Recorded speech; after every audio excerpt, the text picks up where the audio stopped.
রমজান জুড়ে নরসিংদীর ৬ উপজেলায় অসহায় ও দুস্থদের ইফতার পরিবেশন করছে নরসিংদী কেন্দ্রীয় স্বেচ্ছাসেবী ফোরাম।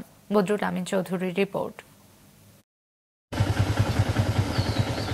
জেলার রায়পুরার দৌলতকান্দি আদর্শ বালিকা উচ্চ বিদ্যালয় ও কলেজ মাঠ।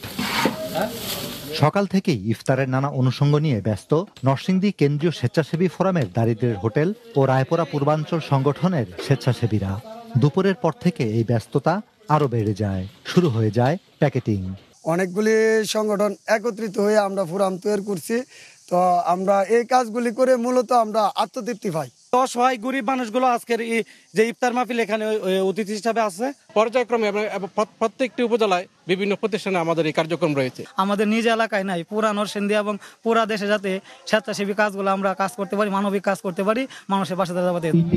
মাগরিবের আগেই বিভিন্ন মাদ্রাসার এতিম শিক্ষার্থী ও এলাকার ৭ শতাধিক অসহায় দুস্থ মানুষ বসে যান ইফতার নিয়ে। এখানে আসার পর আমার খুব আনন্দিত লাগতেছে, তারা যে আমাদের জন্য এইভাবে ইফতারের আয়োজন করেছে। আমাদের বড় ভাইরা আমাদের ইফতারের আয়োজন করেছে। আমরা অনেক দূর দূরান্তের মাদ্রাসা থেকে এসেছি ইফতার করতে। আজকে সকলের সাথে খোলা আকাশের নিচে একসাথে সহানুভূতি, ভ্রাতৃত্ববোধ বজায় রেখে ইফতার করবে। তরুণ স্বেচ্ছাসেবী সংগঠনের এমন উদ্যোগ বৈষম্যহীন সমাজ গঠনে গুরুত্বপূর্ণ ভূমিকা রাখছে বলে মনে করছেন আয়োজকরা।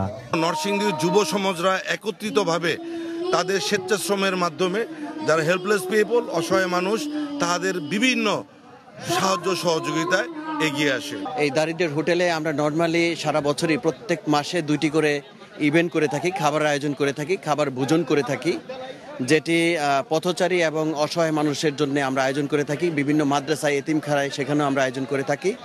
প্রতিদিন জেলার 6 উপজেলায় পর্যায়ক্রমে বিভিন্ন এলাকায় অসহায় দুস্থ ও এতিমদের ইফতার পরিবেশন করছে নরসিংদী কেন্দ্রীয় স্বেচ্ছাসেবী ফোরাম। বদরুল আমিন চৌধুরী, মাছরাঙা সংবাদ, নরসিংদী।